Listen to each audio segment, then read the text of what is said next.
जय श्री राम।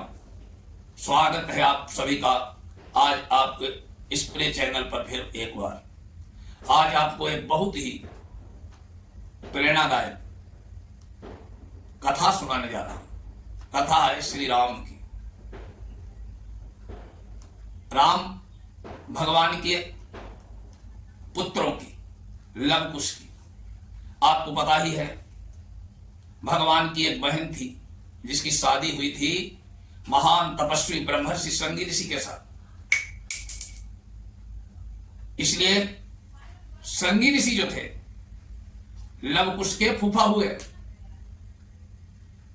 लव कुश का बालकपन महर्षि वाल्मीकि के आश्रम में व्यतीत हुआ, क्योंकि सीता माता को वन में जाना पड़ा था और दोनों बालकों की उत्पत्ति जन्म वाल्मीकि आश्रम में हुआ।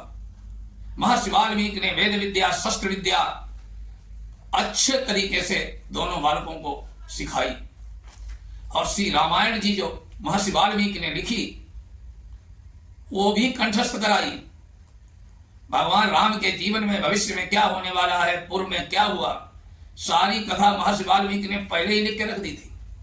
लेकिन इन बालकों को उन्होंने केवल सीता के वनगमन तक की ही कथा याद कराई थी। एक समय की बात है, बालक बड़े बहादुर थे, तेजस्वी थे, ओजस्वी थे, वो धनुर्विद्या में निपुण थे। आखिर में संतान तो प्रभु श्री राम की ही थे। एक दिन वो जंगल में गए, शिकार खेल रहे थे। उन्होंने देखा एक सींग, हिरण का सींग। संगी ऋषि उसी जंगल में गुफा में किनारे छुपे हुए तपस्या कर रहे थे। तो दूर से जो लोग उसने देखा, दोनों भाइयों ने, तो उनके ऊपर सींग दिखाई दे रहा था। संगी ऋषि के सिर में सींग था और सिर के नीचे थोड़े बाल दिखाई दे रहे थे। संगी ऋषि नहीं दिखाई दे। हिरण के धोखे से लव कुश ने बाण चला दिया, जिससे ऋषि श्रृंगी की मृत्यु हो गई। बालकों ने जाके देखा कि हिरण नहीं तो एक कोई ब्रह्मर्षि है। दोनों बालक एकदम घबरा गए, भागते हुए अपने गुरु वाल्मीकि के पास गए। महर्षि वाल्मीकि जी से सारा वृत्तांत बताया कि महाराज, मेरे से बहुत बड़ा पाप हो गया, मैंने एक ब्रह्मर्षि का वध कर दिया है धोखे से। माता सीता ने भी प्रार्थना की महर्षि वाल्मीकि जी से, अब क्या होगा। महर्षि वाल्मीकि जी कहने लगे, तुमने एक ब्रह्मर्षि का वध किया है, भले अज्ञानता से किया, लेकिन ब्रह्म हत्या तो लगी है। सीता माता ने कहा, ब्रह्म हत्या कैसे दूर होगी। महर्षि वाल्मीकि कहने लगे, शिव जो है सारे दोष दूर करने के समर्थ है, इसलिए सहस्त्र दल वाले कमल से सहस्त्रार्चन करना पड़ेगा भगवान भोलेनाथ का। माता कहने लगी, फूल मिलेंगे कहां। महर्षि वाल्मीकि ने बताया कि बालकों, यहां से दूर एक अयोध्या नगरी है, वहां के राजा श्री राम के राज्य में एक सहस्त्र दल कमल वाला एक ब्रह्म कमल का सरोवर है।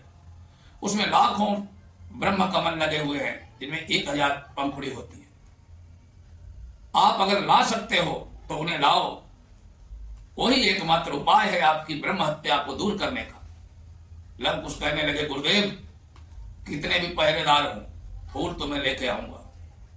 लव कुश वहां से अपने घोड़ों पर सवार होकर भागते हुए गए अयोध्या में, उस ब्रह्म सरोवर के पास।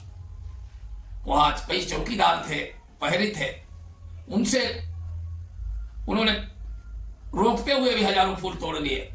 जब पहरेदारों ने रोका तो उन सब का संहार कर दिया अपने उन्नत बाणों से। कुछ बचे हुए भागते हुए श्री राम प्रभु के दरबार में गए और वहां बताया कि ऐसे कोई ऋषि कुमार आए हैं। तो उन्होंने सारा तालाब के सारे फूल तोड़ लिए हैं और हम लोगों ने रोका तो हमारे सभी साथियों का वध कर दिया।